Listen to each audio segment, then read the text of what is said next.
This is J. Krishnamurti's first discussion with teachers and students at Brockwood Park, 1974.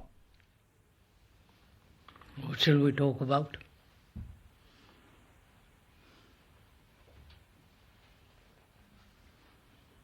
So can we talk about our work here? What our work is here? Could we talk about, investigate clearly the quality and source of real, absolutely real affection?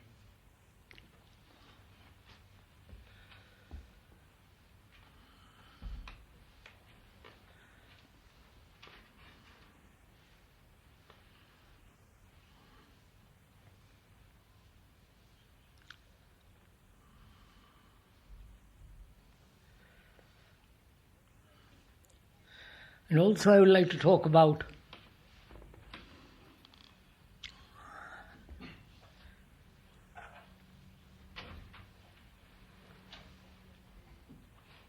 what's your place in the world that you're going to face.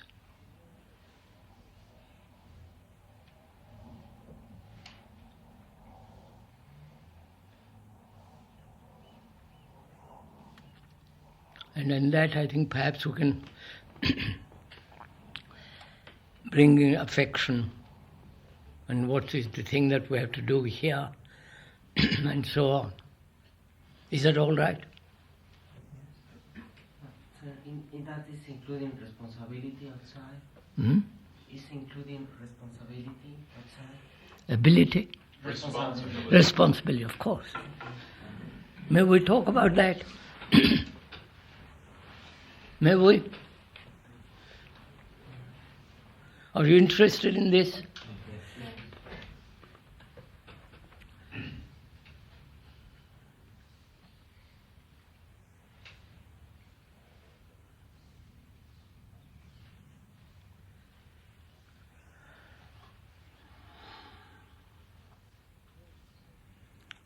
I've talked all over India, nearly all over India. In America, California, New York. And I met lots of people, young people, some crazy, some fairly balanced, others very serious.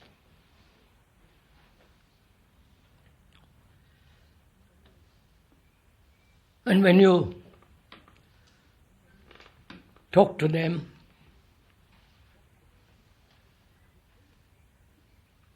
the first thing that strikes one is that they don't want to have anything to do with the world.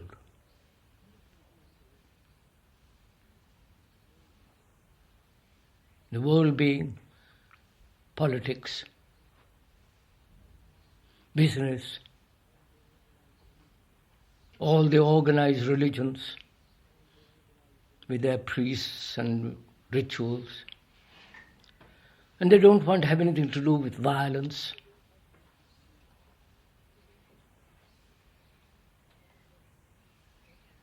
Some of them don't want to get married at all. Some of them want to live with their girls and don't want to have children at all.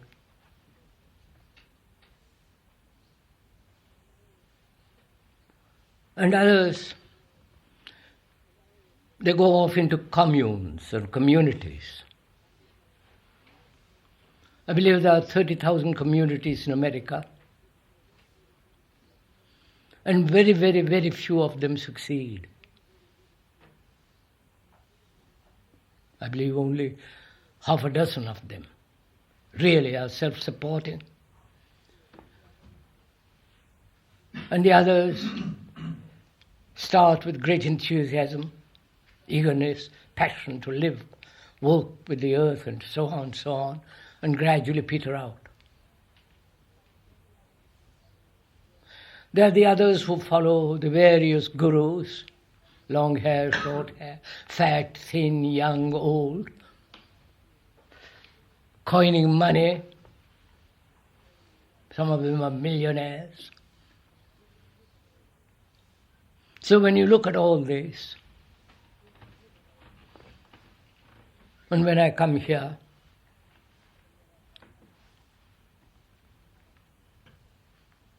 and I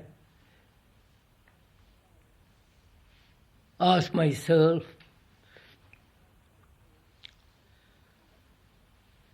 what's your place in all this?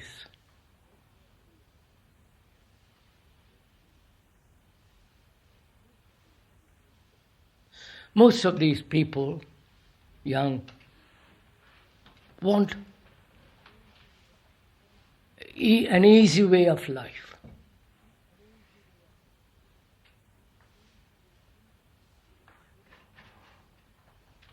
They don't want to struggle. They want to find a safe, soft corner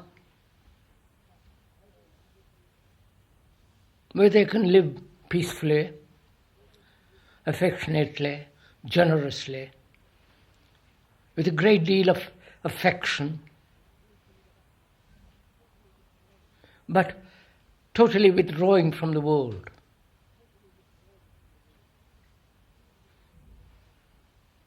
You understand what I'm talking about? Yes? Are you following what I'm saying? Right. So I ask myself whether you are becoming softies here. You know what I mean by softies? Do you? Nice, safe, comfortable, easy way of life where you have very little responsibility. And so gradually build a shelter around yourself so that you avoid the world. The world being, you know what it is, appalling political corruption, poverty, immense poverty, like in India. $30 per capita a year, per person.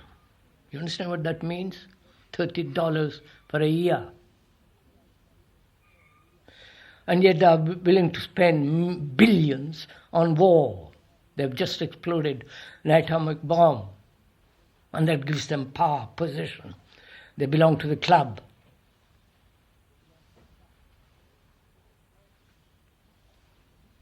And I ask myself, what's your place in this world?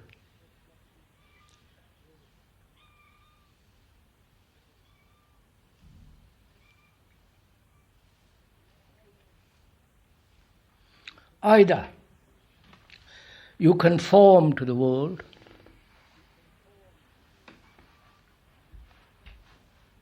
which is utterly, totally immoral. You have no idea what it's like there. So very, very few really serious people.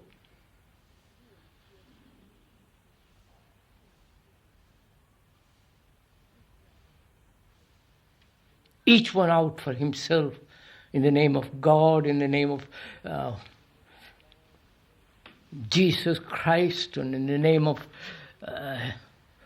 Krishna, whatever it is. And there is appalling violence. They are willing to kill anybody, and so on, so on, so on. So, what's your place in it?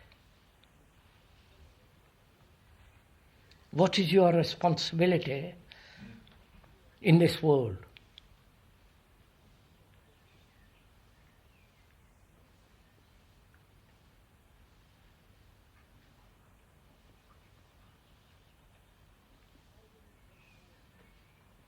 Either you conform to it, become businessmen or career people, married, children, house, responsibility, money, all that business. And slightly or greatly immoral.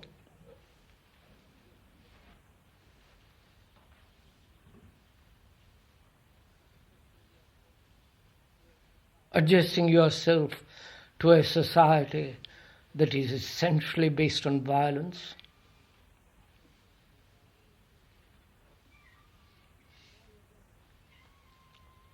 Or you're going to find a soft corner for yourself.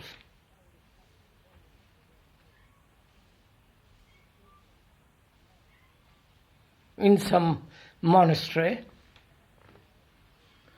or in some ashrama as in India, as they are doing, which is really a local concentration camp. Or you've got to face the world and go beyond it.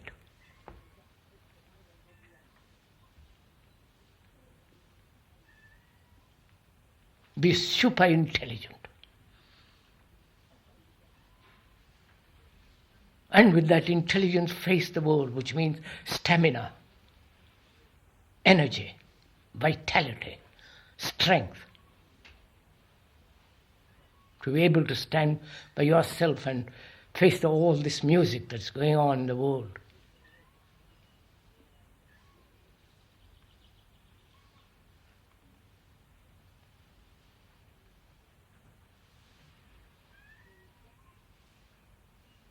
So is Brockwood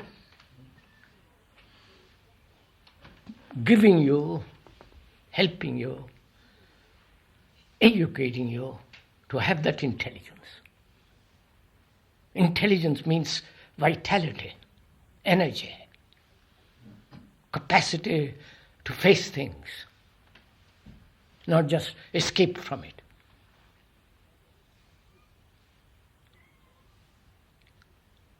Face the world, answer its challenges, and go beyond it, be above it.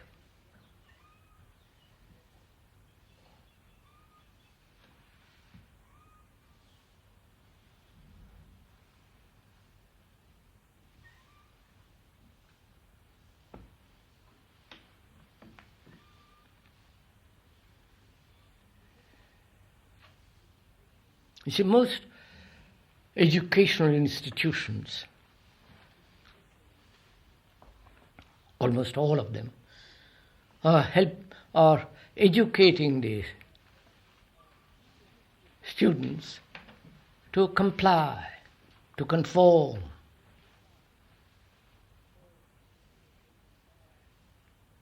to join the whole mad race.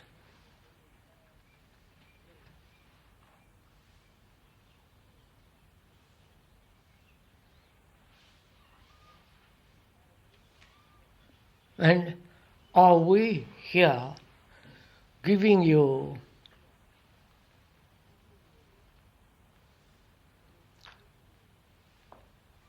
an education that will help to bring about an intelligence in each one that doesn't avoid, that doesn't seek a safe place, a safe corner, a soft, cushy, unreliable, you know what I mean?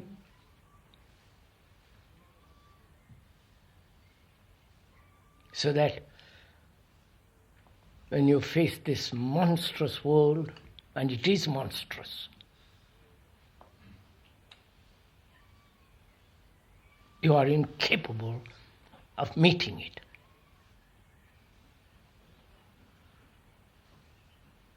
You understand what I'm talking about?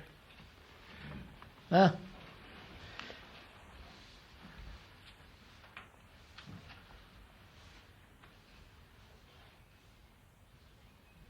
See, when we were young, like most of us here.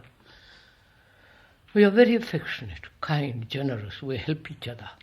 We cooperate with each other. We'll do things for each other. But as we grow older, and the social structure is such that we have to fight, struggle, battle, in order to succeed, in order to have a position, in order to have money. It's a constant, bitter battle.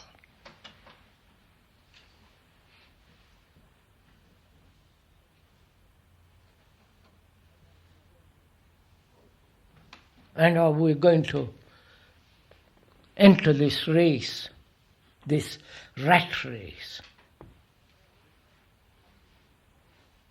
Or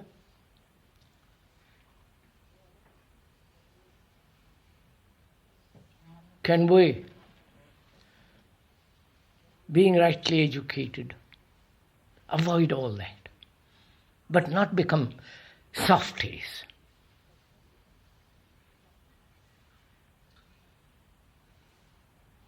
Have vitality, energy, capacity, intelligence. And where there is intelligence, there is responsibility, there is affection, there is generosity.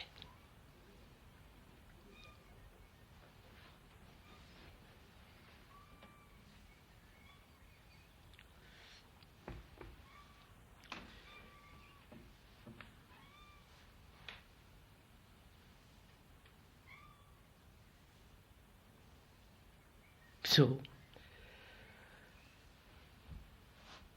is Brockwood giving you that?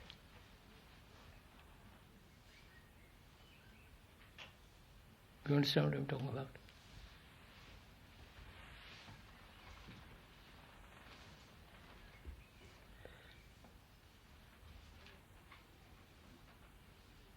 Or is it giving you a safe, soft corner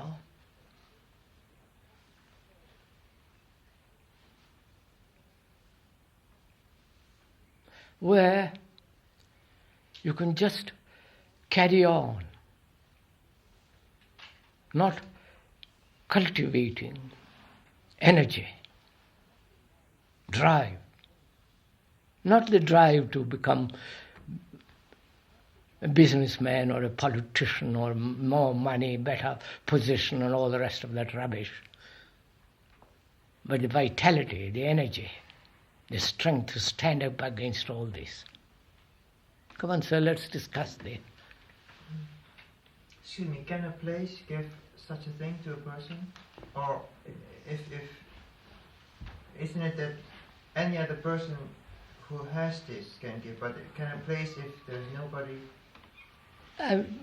Tunki, when I say the place, are we bringing this about in each one of us, helping each other to have this?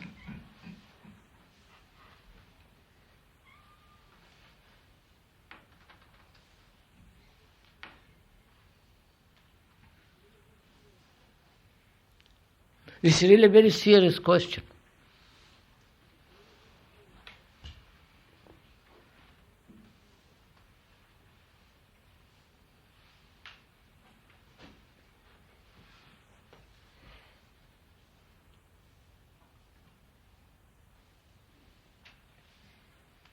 It seems that sometimes one may be mistakenly making efforts or thinking in the direction of the right way to help and the right way to face the world. But if one is not seeing it sufficiently clearly, then that will be a thought out or a imperfect. You know what the world is like. Go around the corner, it's there. And what is my relationship to it? How do I respond to it? I see my direct involvement. I should see. How am I acting, living in front of this? Well, I shouldn't be hiding. It shouldn't be. And I'm asking.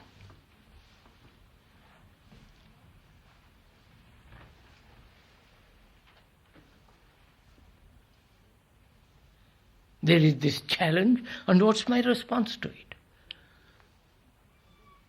Just withdraw, run away, hide myself to some corner? Because I am incapable, I'm not intelligent, not sufficiently alive.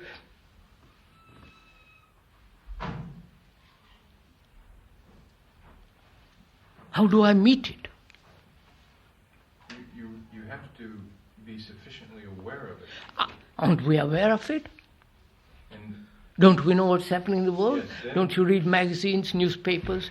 People talk to you about what is happening all around. Don't you know? yes, but some of us may have the tendency to see the papers every day, and then have a way of just slightly Twisting it. Yes. Yeah, quite. So that we But feel I mean, separate, but we're there it is in front of you. It is actually happening. Kidnapping, brainwashing within 2 months so that you become a monster with a submachine gun. You're willing to kill somebody for no purpose at all. Or you're willing to kill many people for their idea.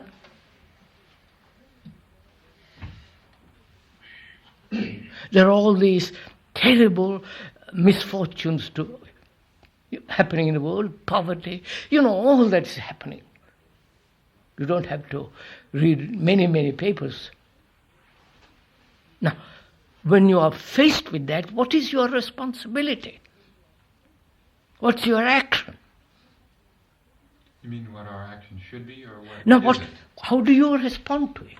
Well, isn't it obvious that we've responded by coming here and forming a group? If you have come here and formed a group, and is that group intelligent enough to respond? Not to the challenge, and not make a soft corner for ourselves. You understand what I mean? Mm-hmm. Obviously.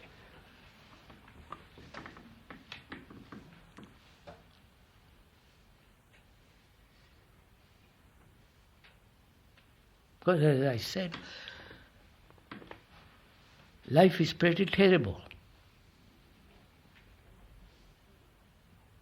Very ugly.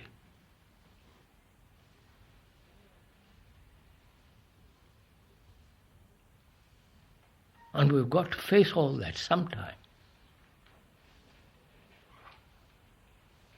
And are we capable, through right kind of education, living together here, talking about it all, to cultivate an intelligence that is strong,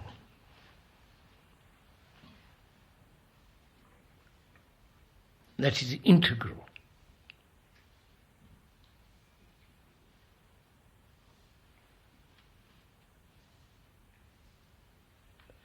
Don't we need to see how we often don't do that? Then, if we don't do it, then what are we doing?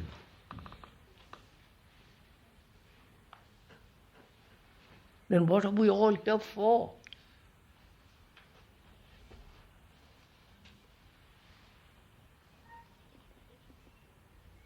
Because I'm really very concerned about it.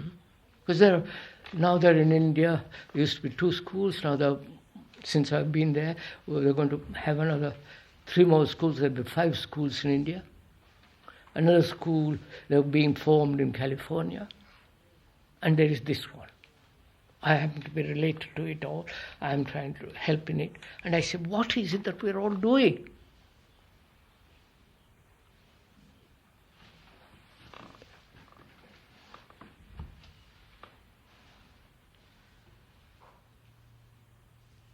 Problem out there, and I have had much experience in the outside world, if one approaches all the stupidity that you see around you and confront people with it, the reaction is one of complete animosity. It's almost dangerous to your own I know person. that, I know. So that to take that approach is impossible. Yet to live in a community like this where for a long time it would seem to me to be extremely narrowing, and that it's fine when it's here, but how does one make the gap? No community can narrow the mind. If you have a good mind, you can live anywhere. So, are we creating that good mind? Which then in turn... With each one of us. Whether I live in a small community, whether I, etc. and so on. Are we doing it? Have you got a good mind? You know what I mean by mind. Good body, good sane, healthy feelings, affection, clear thinking, not personal thinking.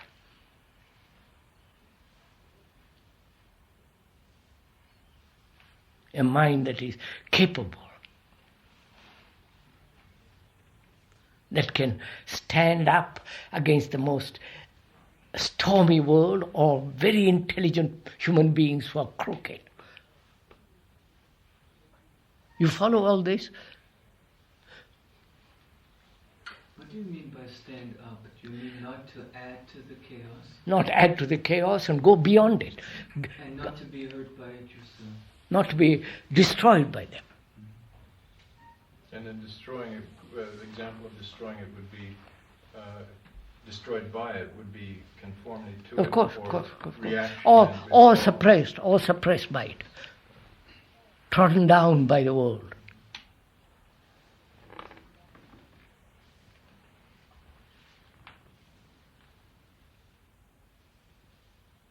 The problem is that one either resists or one conforms, and there seems no way in between. Or you conform, or you are in rebellion. And All right. Is conformity intelligence? Is intelligence merely revolt? no, I don't think so. Then, therefore, you as a human being living here, sorry to pin you down, then what is your relationship to all this?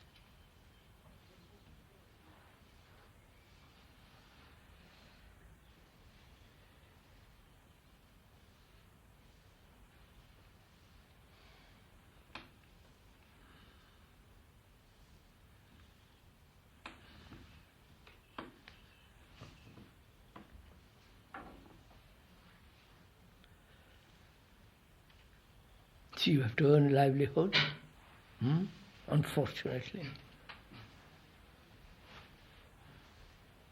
And all the bodily demands, sex, affection.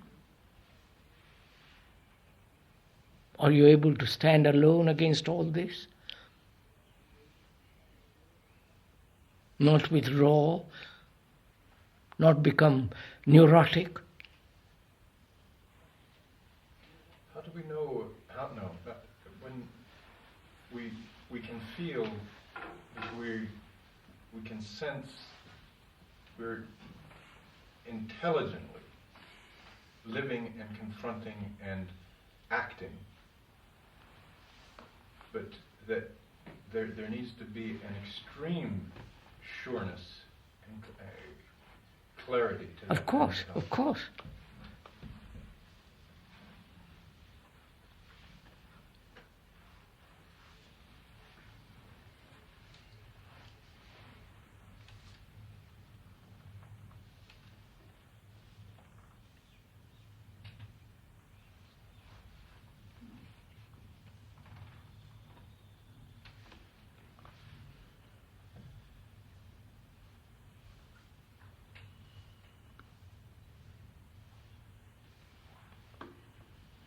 was saying, can we stand in attention in the midst of the distraction? And I want to ask whether very often the function is in itself taking part in the distraction. I don't The quite. very function, the very act, the utility, whatever you may be doing, may in itself be the act of compromise that's destructive. It may not be evident, but it may ricochet. It may have its... So don't complicate it, if I may point out. I'm young, one of these students here. I've got to face all this, haven't I? Earn a livelihood, marriage or not marriage. I've got ambition or no ambition, because I see what ambition has done in the world. I don't belong to any nation, because nations are dreadful. National divisions, religious divisions, quarrels, battles, destruction, economic, social, and all that. I see all that. Then what am I to do?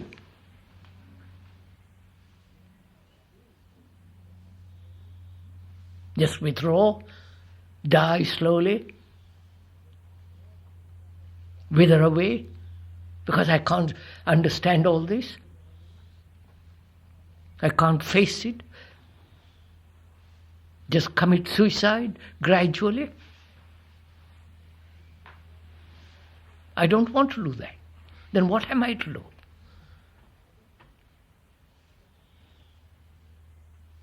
Shouldn't you see why it's happening? Why? Of course, there are a dozen reasons why it's happening. National divisions is a form of selfish idolatry. And wars, we hate each other. Economically, socially, and governments help us, keep us separate. We fight for ideals, all that. There's obvious reasons why the world is like this. We don't have to go to darkest Africa to study apes. We can study ourselves. We can see why we are. So that's. Ourselves. We're not a product separate. No. You answer my question. I'm one of you, a young person here.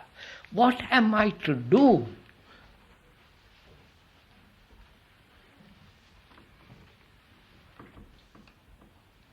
When I take that question literally, I would say I don't know, unless I'm doing. Why don't you know, Tunki? You're 25 or 20.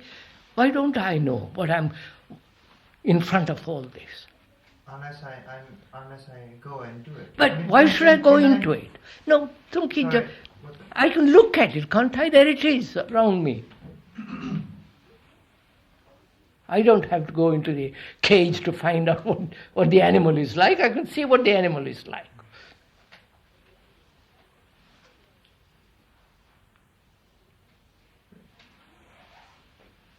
Then I've got to look at that animal. I'm seeing it round me. But inside. Oh yes, that animal is also inside. So how am I to face all this? What am I to do?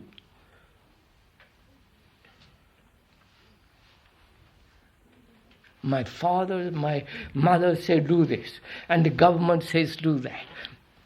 The business people say come and join us, and the army, the navy, the mediocrity of it all, the dreadful little-mindedness of it all.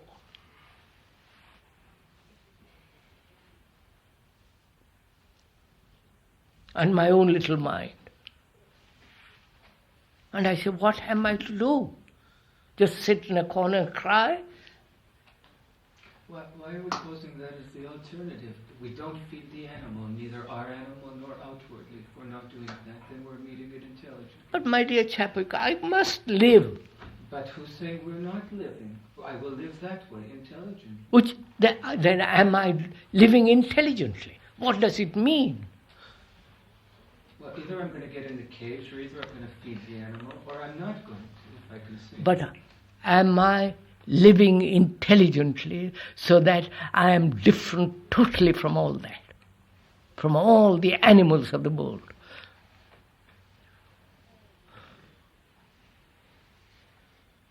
And what does it mean to live differently? Tell me, discuss with me. I'm a student, I don't know.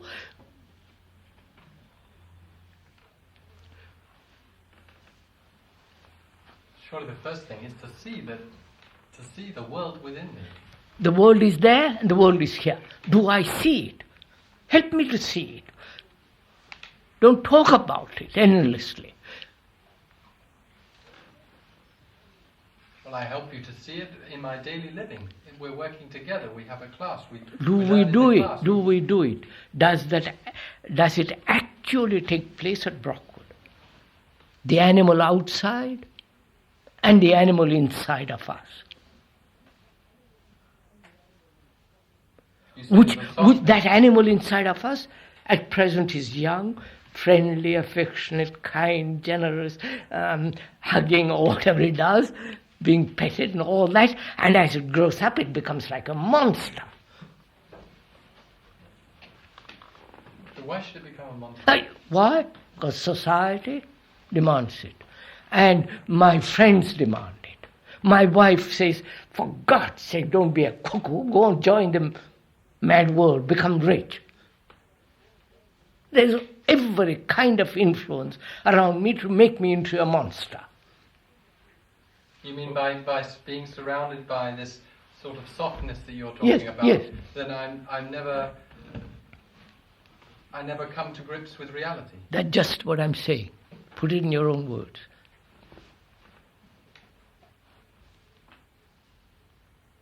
So I say to myself, my Lord, here I am, 2018, whatever it is, what am I going to do? What's my relationship to all this?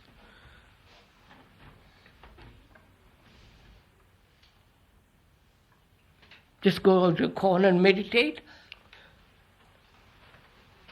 No, it seems that if you are a student here, and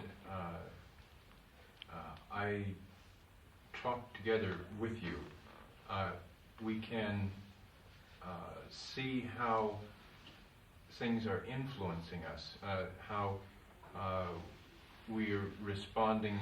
Ted, that's what. Are you helping me to do that? Not talk, helping me, bringing this about. Well, don't you have to want to do that first? You, not first. In helping me, you are helping yourself. So it's a mutual thing. Your responsibility to me, in that responsibility, you are also becoming. Yes, obvious. Yes, but for instance, in a summer day, the sun is shining and all that, you don't feel like studying.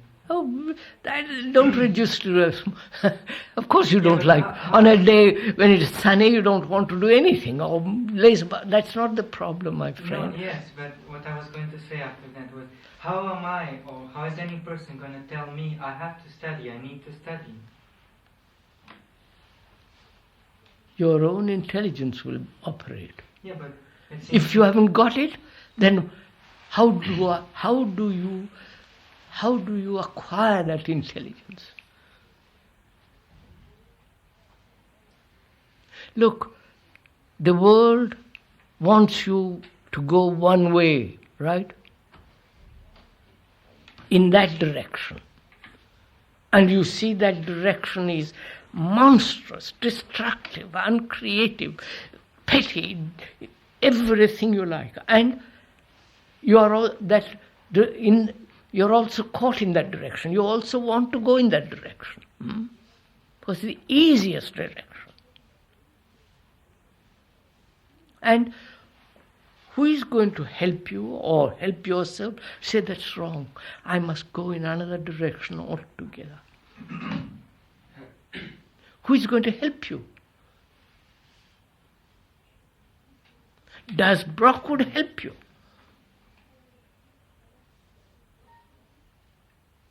Or you've got a nice, soft, cushy place, and you say, all right, let's go on.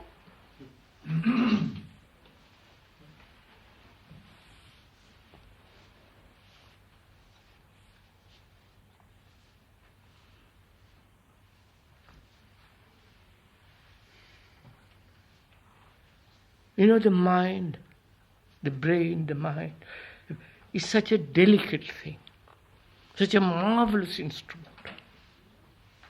It can be made to do anything, the most monstrous things. And also it can become extraordinarily alive, intelligent, active.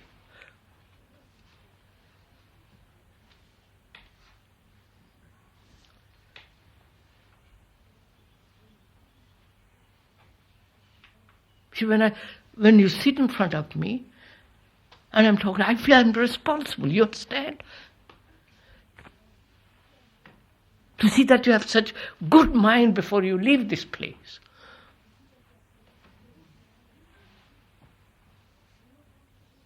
So that you will deal with the monster. You will know what to do.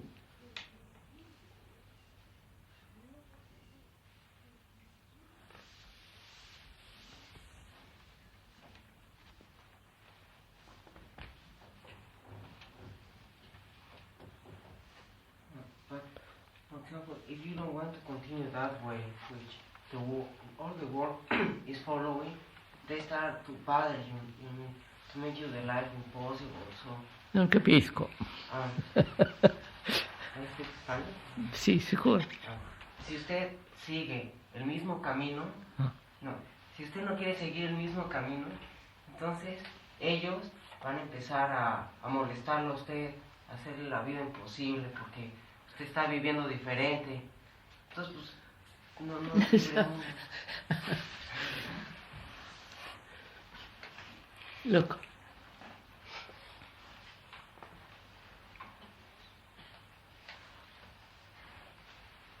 The world is going along one way. The world being your fathers, your mothers, your grandmothers, the people around you are going in that direction. That direction is the most destructive direction. Right? They are destroying each other. They are destroying the earth. You understand? Killing animals, destroying everything in that direction. Now, I am young, you're young, and I say, what am I to do? Where am I? Do I want to go in that direction? If not, what shall I do?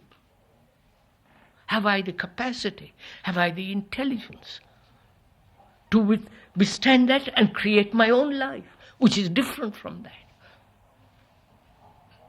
They capisce? Yeah, but my question is, if you go to the other side, they start to bother you and make life like impossible. So you may get a point with you have more resistance and I don't know.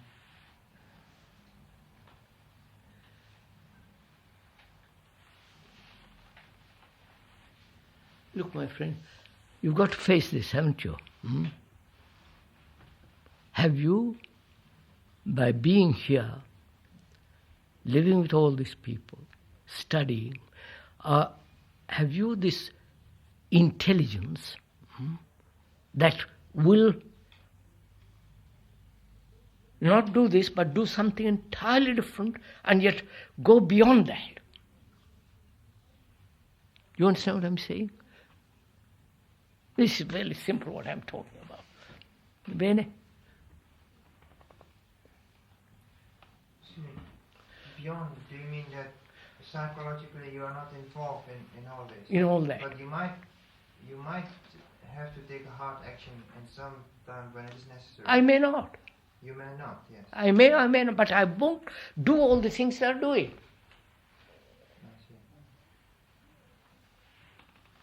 Well, that comes about only when you do it and not sort of think it over. Well, what No, should I do? here you are sitting, we are discussing it. We are talking over it together. What to do? It tends to be, the trouble is in discussing, it tends to be rather in the intellectual level only. Not at all, Tunke, not at all. It's not intellectual. It's not a verbal exchange. You are living in a few years' time. What are you going to do? That's not a verbal, intellectual thing. You've got to answer it.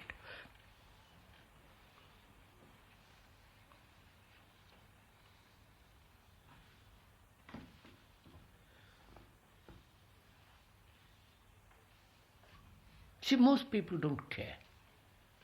Your parents don't care. All they say is, get educated, get a job, get married in a house, and for God's sake, go away.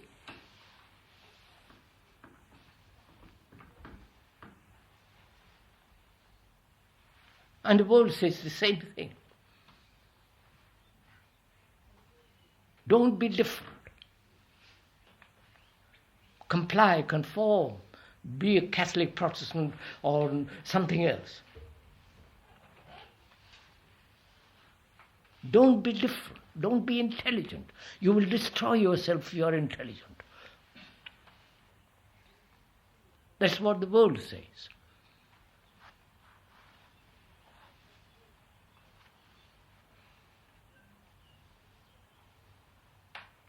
And most young people have rebelled against all that. Just rebelled. But that's not the answer.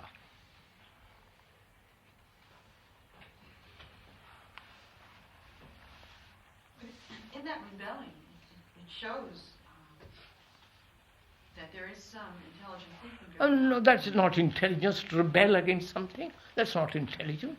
In a sense, sir, that they're looking around at what they see, and they feel this is not the way it should be. All right, but the direction to go in, they're confused. that means they're not intelligent. It's not, rebellion does not produce this intelligence.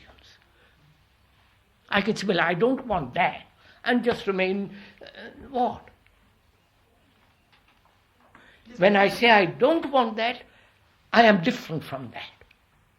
Therefore, I'm very positive. I've got intelligence to act differently. Not get confused. Not join dozen organizations or no all that's what's happening in the world.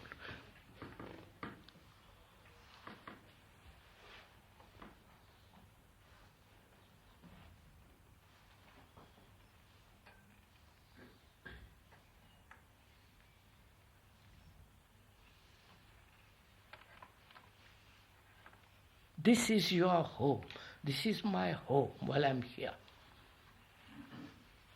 It's nice to live in a nice home where we're friends, we're affectionate, we don't beat each other up, where we don't compete, where we play, where we enjoy.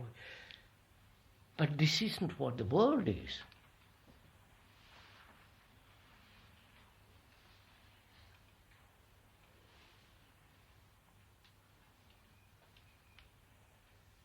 If you're my children, you're my daughter and son, I'd say, my God, what's going to happen to these people?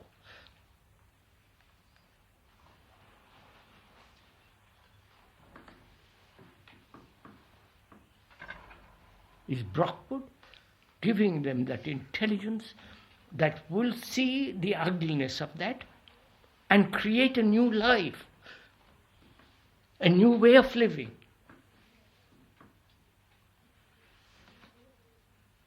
And there are people say, show us a new way of living. Tell us about it. They are crying for it. And are you capable of giving that?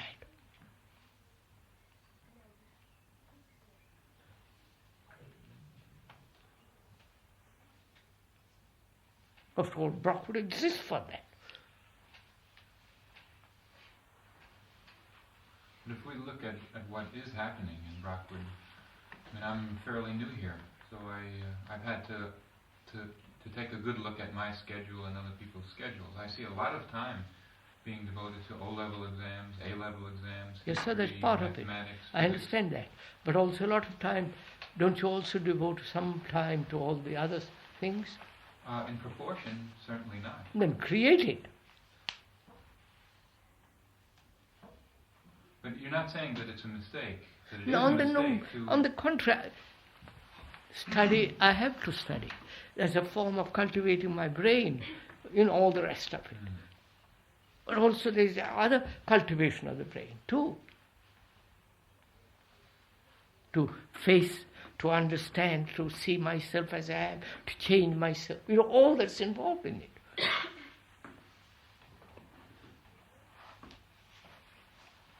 But all this goes on in the teaching all the time as well. Of course, you don't of just course. learn mathematics in the class. And it's not. That's what I was coming to, which is, in the very teaching of mathematics or whatever you teach, I'm also cultivating the other. Look, sir. Look, sir. Wouldn't a better word be exercising the brain rather than cultivating? All right, sir. I don't care what word you use. Use the word and exercise the blasted brain. But I mean, the word cultivate is rather questionable. All right, if you don't like that word, we'll change the word. Look, I have to teach mathematics. I'm your teacher of mathematics.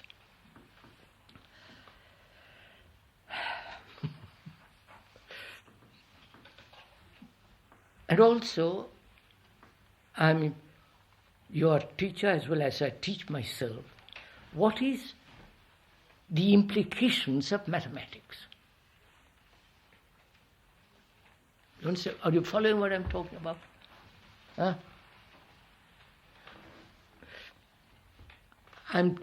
I teach mathematics. Mathematics means, the essence of mathematics is order, right? Supreme order. And sir, if I had a question on that point, I mean, you said this once before, and you said, now, if there's any one listening that doesn't see that this extreme order as the basis of math, then we should respond to that, not just hear. Look, sir, all mathematics, just math. 2 and 2 is 4. That's order. It's not 5 or 8. Now, in teaching, I say to I say to the student, I say, look, order means in oneself also. Have you got such order? Have I got such order? We haven't. Now, how do we bring about such mathematical, irrefutable order in oneself?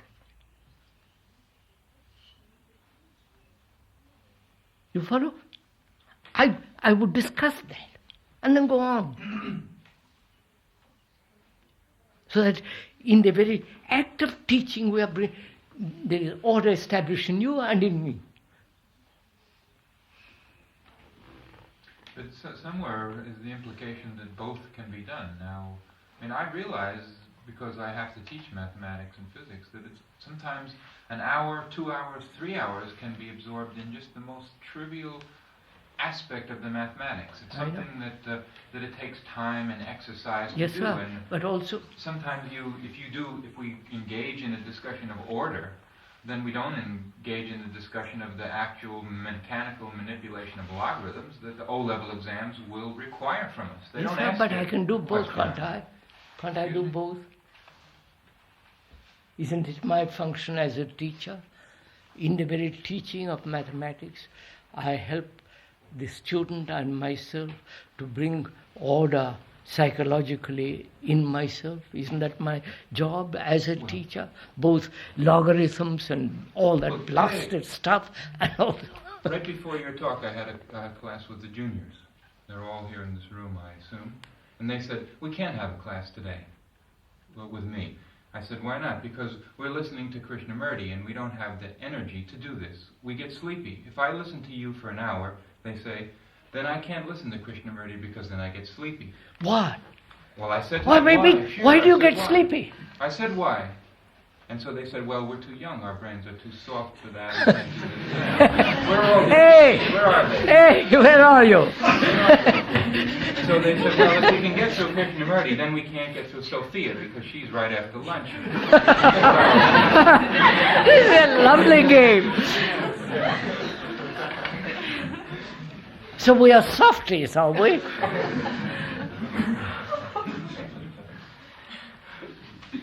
Where are these juniors? Maybe that's or there's something wrong in the way of teaching, Jim. I mean, that can also be questioned. If they don't find the same interest in learning mathematics as they do in listening to Krishnamurti, no, or that they haven't the same energy to give. No, the question is not mathematics or K, but have you the energy? What happens to the energy? You have plenty of energy if you want to go out and play. Huh? You go all day long. In that case, isn't it more that the person who's young has more energy to, I mean, they are built more for physical exercise or physical than mental exercise. No, Tunki, old boy, just listen. When a person says, I haven't the energy, or the brain goes soft. if I listen to mathematics for an hour, I haven't got the energy to listen to something else. It's so utterly wrong, this, isn't it? No. What do you mean, no? Well, the thing is, on many meetings, especially if you see, it's at the most it lasts 2 hours and not more. Why can't they last 3 or 5 hours? Because you are not interested, but you are interested in playing games, and you can go on all day. I have done it. I used to play 3 rounds of golf every day. Yes, but I would interpret more that it is a natural thing for a human being to have more physical exercise than a brain exercise. So you say, please, I need more energy. Huh? Is that it? I haven't the energy to attend mathematics and to go to this meeting. So please stop mathematics. I want to go to this meeting. And I've got to face, after lunch, another meeting. So I have no energy at all. Is that what you're saying?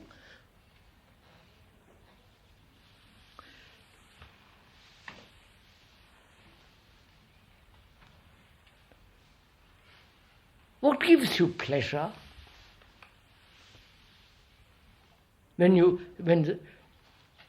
When something gives you pleasure, you have enormous amount of energy. Right? Don't you? So mathematics doesn't give you pleasure.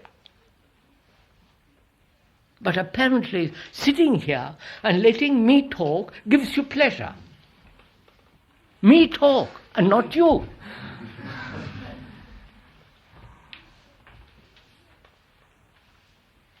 Energy isn't only from pleasure, there's also the question you raised before of interest.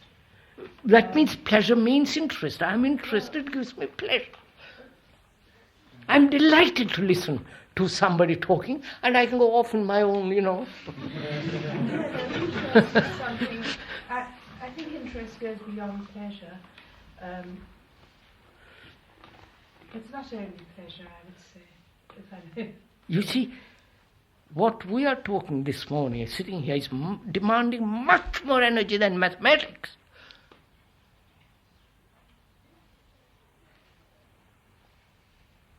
Because you are facing things, you have got to answer it.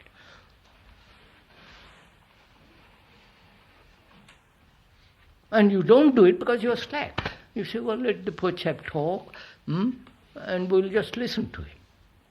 But if you apply what he's talking about, you have to have tremendous energy.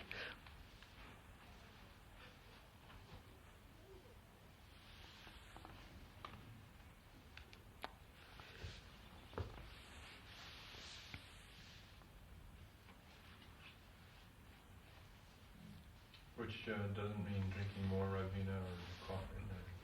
No? Some of us have different solutions. Ribena. Take some more coffee.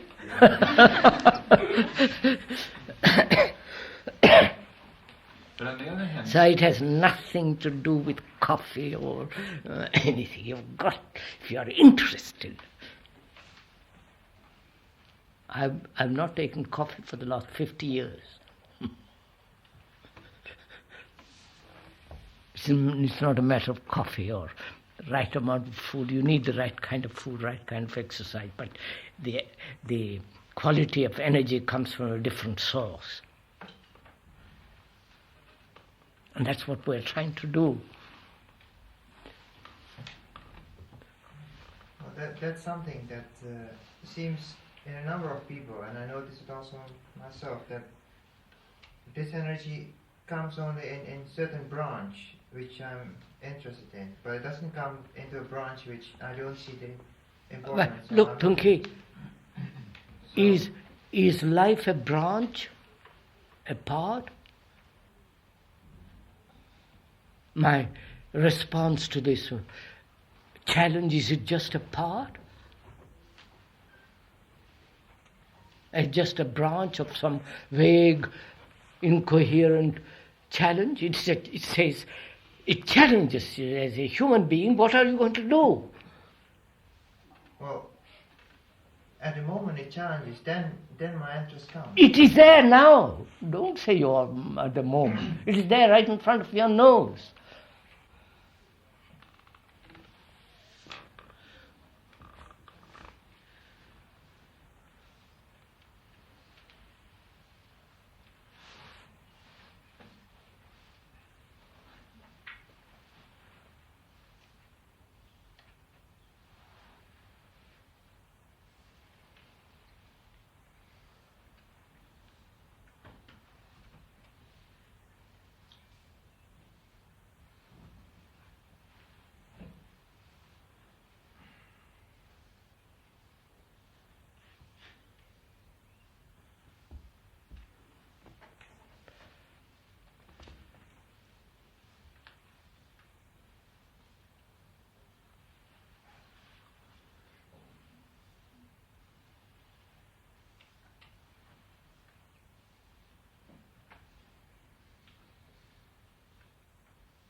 All right, so let's work at it, shall we? I don't quite understand what you're saying. It's right there. I mean, it seems that I was thinking a challenge if you when you are in, but you are in the world. But when you have to, when you are confronted with something which is happening, but you are not thinking if you are confronted. Look, Tunki. And it seems that not if. Aren't you confronted with this challenge now, sitting there? Aren't you confronted with it? What is Tunki going to do?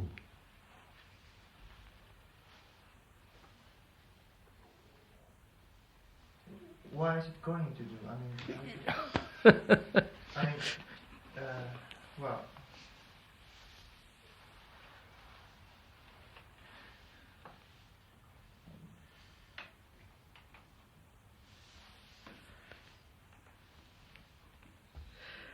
Right, so let's start.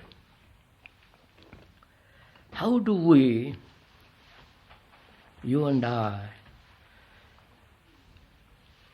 help each other not only to understand this world, what it is like, and also learn how to respond intelligently to it, so that we make our own lives entirely different, a way of living differently.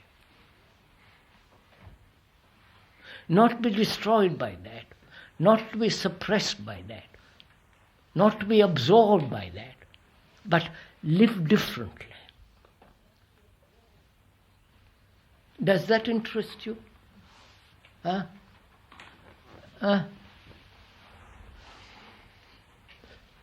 I'm sorry, somebody must respond to this. Does this interest you? Yeah. Well, if you are interested in it, what shall we do? How shall we bring this about?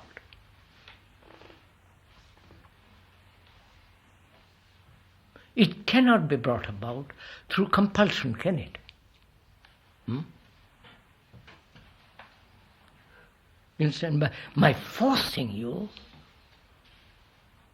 by words, by gesture, by my influence, by talking to every day, force you to see the ugliness of it, and force you to live differently. That is not intelligence, is it? Right? Come on, sirs. Is that intelligence? Come on. Is compulsion intelligent activity? Huh?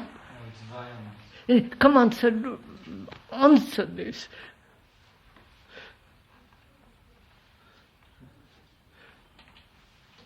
So I can't compel you, can I?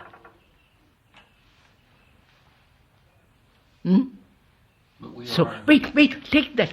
Take one, let's work that out. I can't compel you, can I? To be good. So, if you are not going to be compelled by me or by somebody else or by society, and you reject compulsion, right? You understand what I'm talking about? Why do you reject compulsion?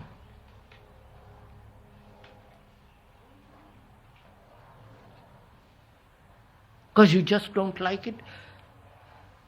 Because you see it as a negative effect. Huh? It has a negative effect. No, answer my question. Think out very carefully. Why do you reject compulsion? Because if you have to be compelled to be good, then the moment the compulsion stops, then you stop. Moment you take the pressure off, you're back. Is that it? And you're being compelled by society. You're being compelled by education. You're being compelled by the influences around you. So when you reject compulsion, you reject all that. Which means, in the very rejection of compulsion, you are becoming intelligent. It is an intelligent act that says, I will not be compelled, but do what is right. You understand what I'm saying? Huh? I wonder if you get it.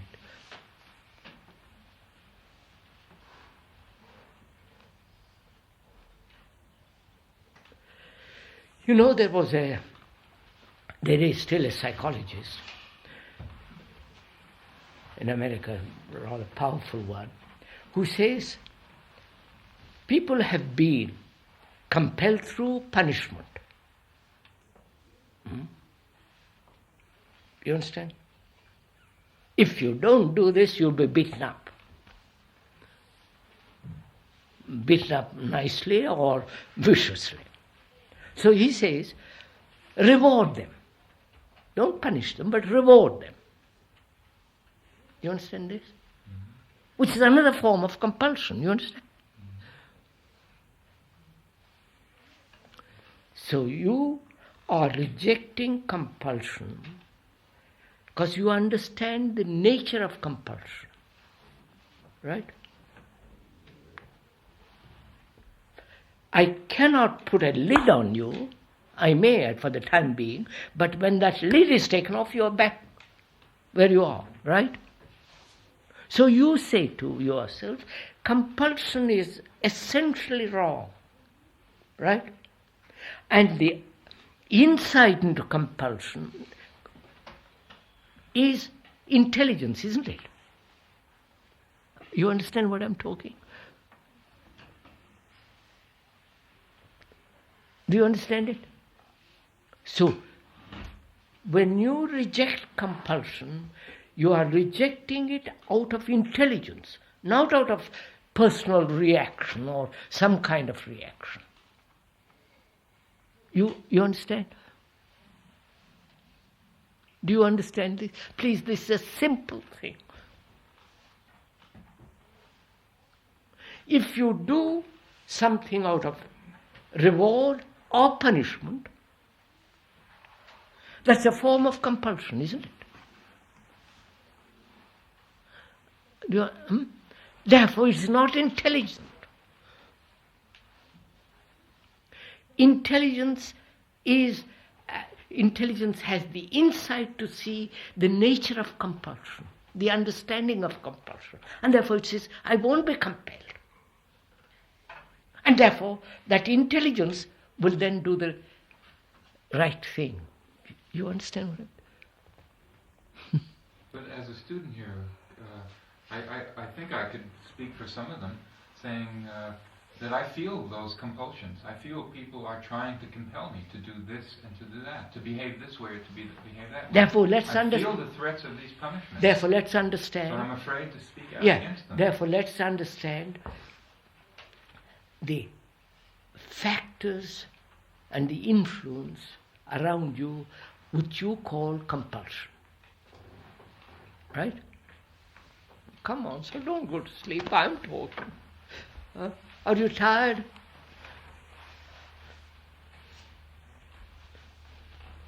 Is what you're looking at is how we misinterpret or how we interpret compulsion. Let's discuss it. Let's go into it. Compulsion.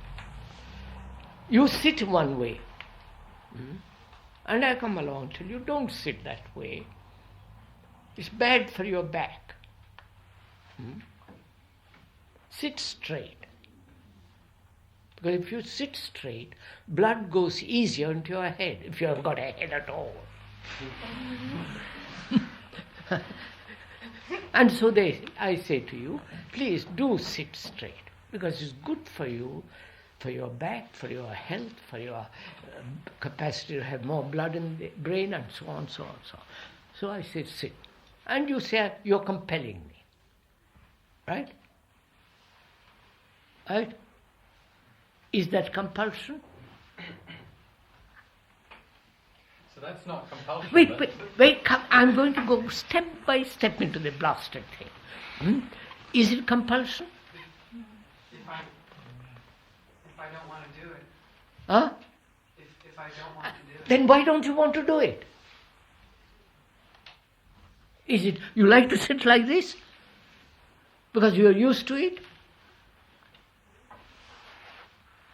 Come on, sir, answer. Maybe.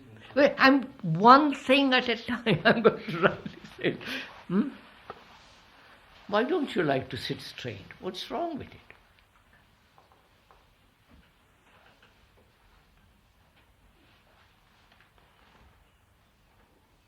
Is that compulsion? When I come and tell you, please, I explain it to you very carefully. And I show you the reasons of it, the logic of it, the sanity of it. And you say, I don't like it. All right, say, my dear friend, why don't you like it? Is it that you don't listen to what I'm saying because you dislike me? You don't like my face? You don't like my smell? And therefore you say, no, I won't listen to you. Is that intelligent? You may not like my face, you may not like my smell, you might not like the way I talk, but I'm telling you something which is true. Therefore your prejudice is preventing you, right?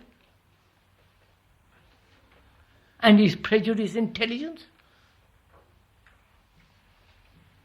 Come on, sir.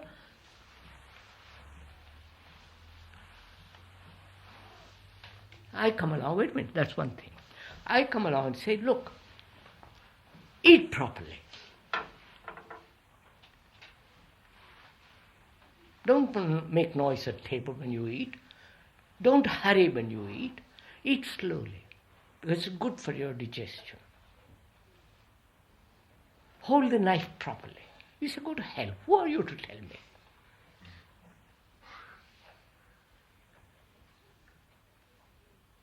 I said, look, I'm not telling you anything.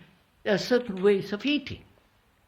You may not be, as you are in this country, you adopt certain things of this country. You can eat, when you're in America, put the knife in one place and all the business. Here they use knife and fork. I can explain the reasons for it, the neatness of it, because you are sitting close together, and if you put your elbows, you can't. All that. I explain all that to you. You say, oh, that's your prejudice. I say, no, it's not my prejudice. I give you reasons. I show you why, logically, sanely, all the rest of it. The trouble is more that it is difficult for a person to change their view. Therefore, what does it mean? They are conditioned to do that. What does that mean? Difficult because you have got into a habit and you find it difficult to change that habit. Therefore, you say, you're wrong. Why don't you say, sorry, I've got into this habit, help me to change that habit? Because the habit is stupid.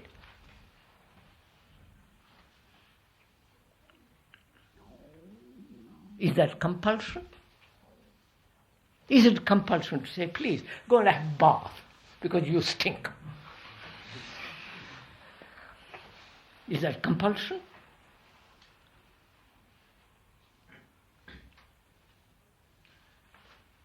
Compulsion means forcing you to do something against your will. I am not forcing you to do something against your will. I explained to you. You resist it. Is resistance intelligence?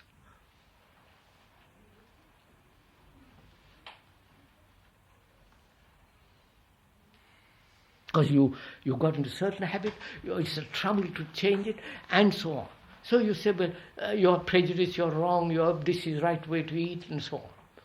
You don't look at your prejudices, your habits, but say you are compelling me. And so you reject me. That's not intelligence.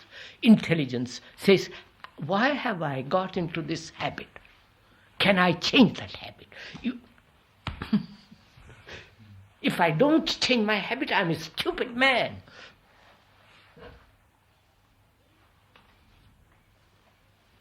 What happens in the reverse case, as many times does, where a person is telling you to do something a certain way, and when you question them as to the reasons, either you get no reasons forthcoming, or the reasons that you are given to you don't make any sense. No, because, please, at the university, we are talking here. Don't bring in the university. No, we mean here. What? We mean here. All right. I explained to you. Great deal, at great length. Take trouble day after day. I am not compelling you. To me, any form of compulsion towards myself or to another is terrible, is something ugly, immoral. I feel this. I won't do anything under compulsion. I'll be polite and say yes, but I won't do it. Therefore, I have to understand compulsion. And I want to find out what are compulsions, what are not compulsions. I have to discern. You may be compelling me because you feel authoritarian, you feel strong, because through compulsion you become important. So that's your job. That's your affair. But am I being compelled? If I am compelled, why am I being compelled? You follow? I go into it. I exercise my mind. To use the word exercise.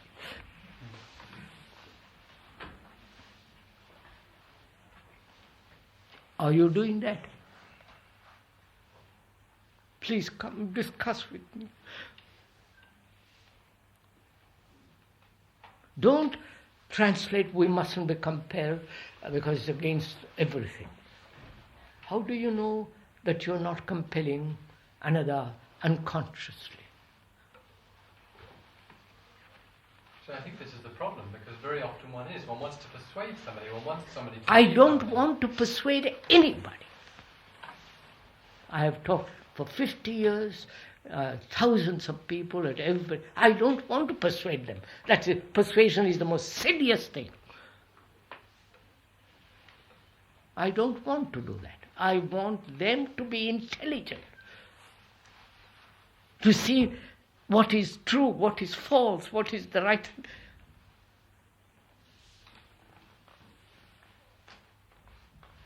Persuasion, as I said, is through reward and punishment, and other subtle forms of persuasions. I say, sorry, that's all. That's nothing to do with intelligence.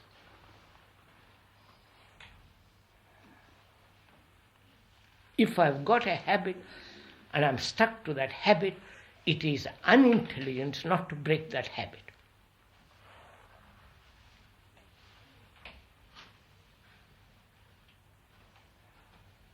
Intelligence is non-mechanical. Habits are mechanical. Right? I can go on talking. Yeah, but in that statement, for somebody who valued highly the word intelligent would be a compellation. Yes, what? Yes, answer. It would be something which compelled them. I'm not. Look, okay. What are you? I was saying that to compel somebody, it might not come from somebody who says something. It might come from the person who received it himself, as a dangling carrot. So Look, Tunke, I can compel you through affection, right? I say, I love you, darling, do this. That's a form of compulsion. I can threaten you, and that's a form of compulsion. I can very, very subtly persuade you. That's a form of compulsion. Right? Yes. Now, I say to myself, and I mean it in my life, I don't want to compel you in any way, persuade you about anything. So when I say, sit up straight, it's not persuasion. I explain to you. I explain to you how to eat. That's not persuasion. That's not compelling. I say, look, let's look at what is implied in behavior. Both of us look how to behave. In that behavior, I may say, show it to you. That's not persuasion. But if you resist it and say, oh, I won't look, my behavior is good as yours, then that's you are being persuaded by your prejudices. You follow? So you have to be aware of your prejudices when you are discussing with me. In discussing. You follow? So by discussing, talking, reasoning, you become aware of your own prejudices, your own habits. And a man who lives in habits, prejudices, is detrimental to society, to himself, in his relationship, which is unintelligent. My God.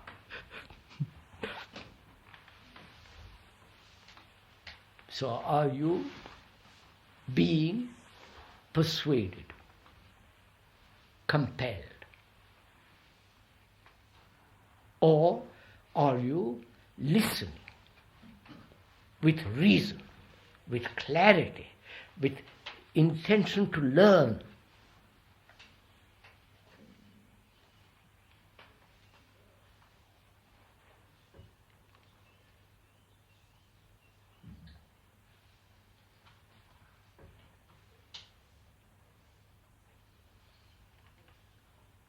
Are you learning from what this person is saying?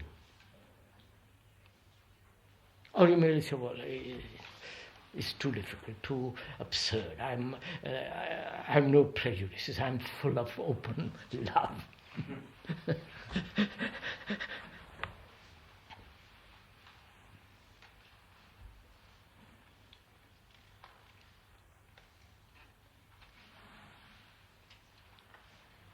look at it on the other way. You come here from different parts of the world, from different background, from different social order. And those social order, background, has conditioned you. That has given you certain prejudices. Right? And you come here, and you are strong in that prejudices. And I am one of your teachers, and I said, don't be prejudiced. And I may be prejudiced. So I said, in telling you not to be prejudiced, I'm watching my own prejudices. You follow?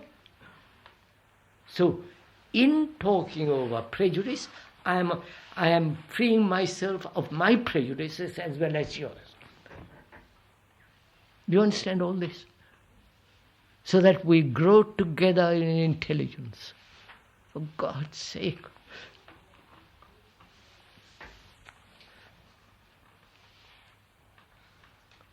And if you have not this intelligence, the world is going to destroy you.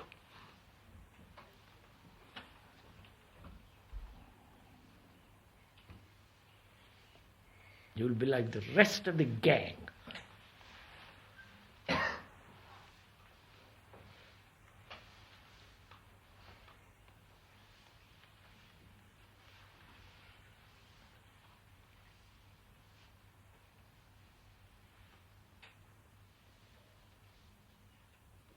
So have you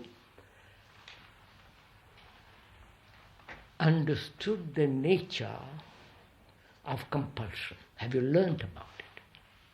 This morning, that's good enough. If you learn one thing, we can go on with next time we meet something else. Have you learned about this?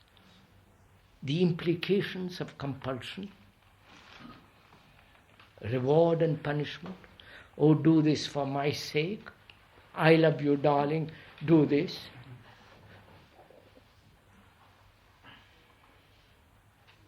If you don't do it, you'll be punished in different ways. All those are forms of compulsion. And your resistance to a new way, because you are prejudiced, your habits. And therefore, when a man says, look at this way, and you refuse it, you are compelling yourself to act differently. I wonder if you follow all this. So have you learned this morning the nature of compulsion? And in learning it is to become intelligent with regard to compulsion. And that means to listen. When a man says, sit straight, you listen. You want to find out. You want to learn.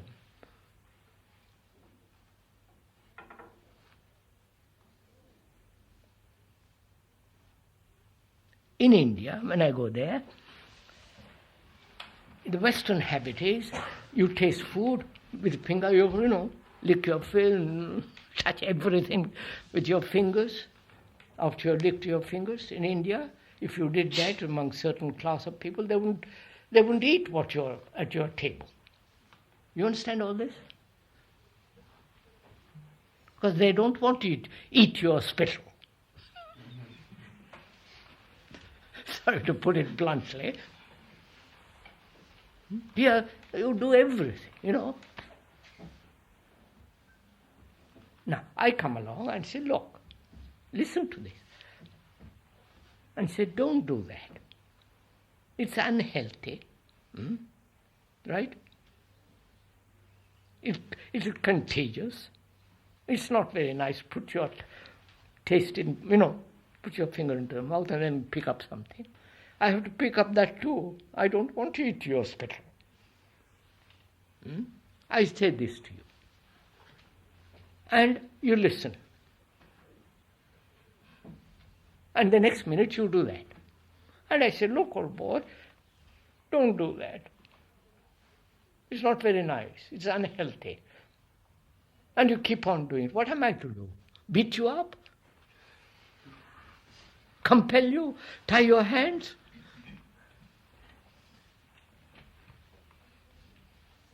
So, if you are unwilling to listen to reason, life is going to force you. You understand the difference? You understand what I'm saying?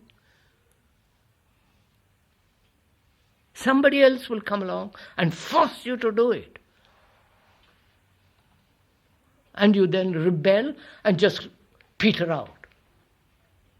But if you listen, if you learn, then out that very learning creates this extraordinary intelligence which has got tremendous vitality.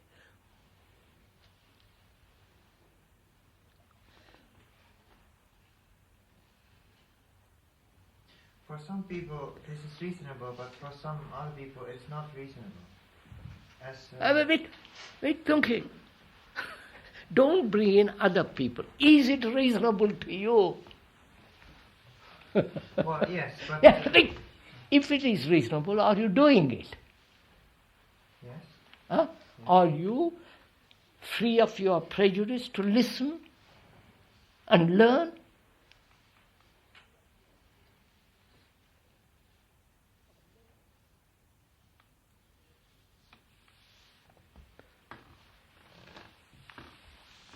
Learn how to sit straight, how to eat properly. Learn how to behave, polite, punctual, respectful, behave.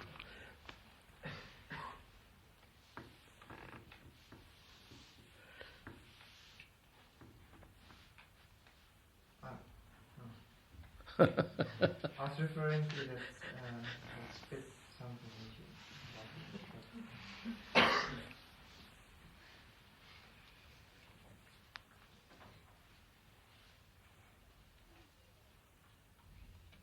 I'm 79.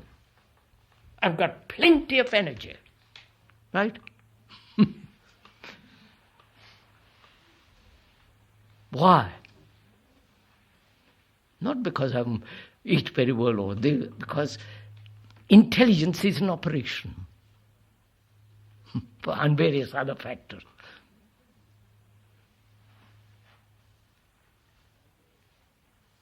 And if you are, as I'm responsible for you, as you are responsible, I say, for God's sake, get this.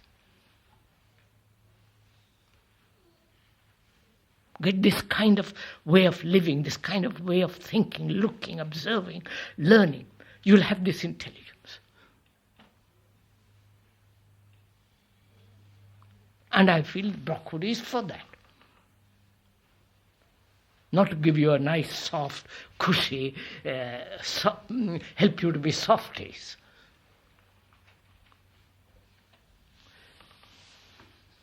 Sorry.